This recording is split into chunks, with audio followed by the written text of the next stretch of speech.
Welcome to the What is Stoicism podcast. In Greek myth, few heroes are as highly regarded as Heracles, thanks to his feats of strength and courage. In one such series of feats, he's forced to complete 12 labours, which include slaying beasts, such as the Nemean lion and the 9-headed Lernaean hydra.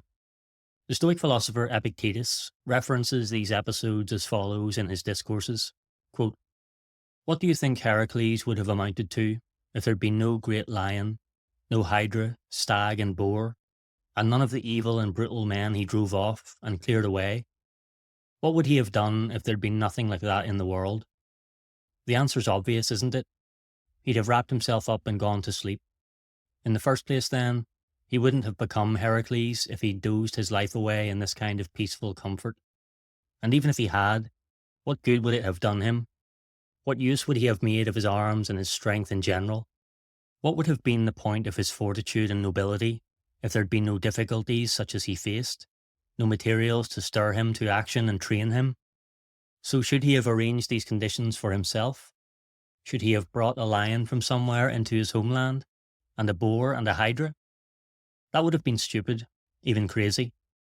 But they did exist, and there they were, and so they served a very useful purpose in revealing Heracles' caliber and training him up." End quote.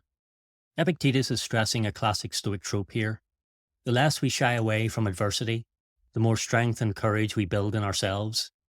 The more challenges we give our best to, the better equipped we become to face similar challenges in the future, and by doing so we prove to ourselves what we're capable of. We may not face lions and hydras like Heracles, but in a way we have our own mythical beast to confront in the form of irrational fears, anxiety, and the exaggeration of our problems. This doesn't mean we should simply run headlong into our biggest fears. Even Heracles completed his 12 labours one at a time. Overcoming fears and improving our responses to things like anxiety and anger are generally more sustainable and effective when done one step at a time. Taking small steps toward your fears by exposing yourself to them a little bit every day is a great way to strengthen your courage muscle without getting overwhelmed.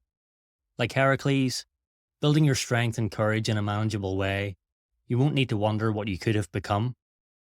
Related to this, when we seek out guidance on self-improvement, we tend to hear a lot about our comfort zone, that mental space where everything is familiar and we're at ease with our surroundings. Brené Brown describes it as where our uncertainty, scarcity, and vulnerability are minimized, where we believe we'll have access to enough love, food, talent, time, admiration, where we feel we have some control. It sounds like a nice place to be, but of course there's a downside to dwelling in your comfort zone for too long.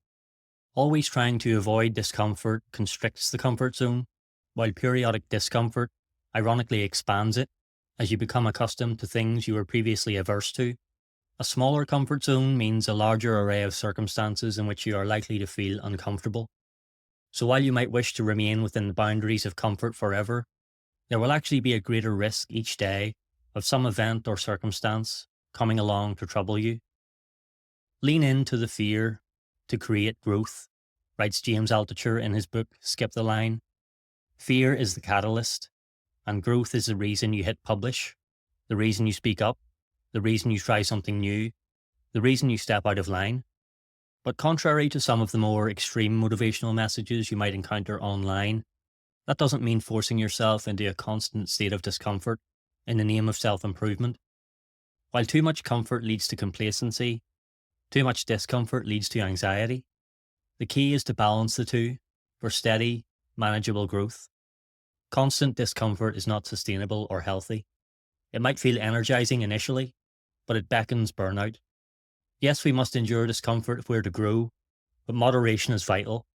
Slower moments of recuperation after periods of discomfort and growth can be viewed as opportunities to settle into a new, improved you before you seek out your next challenge. No great thing is created suddenly, said Zeno, the founder of Stoicism. Well-being is realized in small steps.